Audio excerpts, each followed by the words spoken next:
কবরবাসী চিৎকার করে রবকে বলে, মাওলা ভুল করেছি, ভুল করেছি, ভুল করেছি, একটা সুযোগ দাও।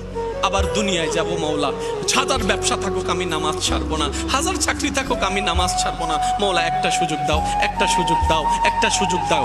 মাটির নিচে যারা আছে তারা বলছে, আর মাটির উপর যারা আছে তারা বলছে, ভাই নামাজ তো পড়তে আই। একজনে বলে যে কিভাবে আসবো, আমার প্যান্ট তো ঠিক নাই, আমার প্যান্টও ঠিক নাই, আমার শরীর তো পাক নাই, আমার কাপড় তো পাক নাই। আরেকজনে বলে, আমি যদি নামাজে যাই দোকানটা এখন বন্ধ করে লসের টাকাটা কি তোর বাপে আমাকে আইনা দিবে। আরেকজনে বলে যে আমি যদি এখন নামাজের মধ্যে চলে যাই চাকরির তো 12টা বেজে যাবে। মাটির নিচে ওয়ালারা বলে যে সুযোগ দাও, একটা সিজদা দিব।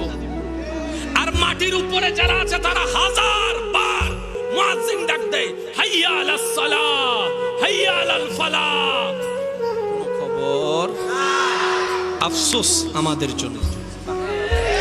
আওয়াজ দিয়ে বলেন ঠিক কিনা?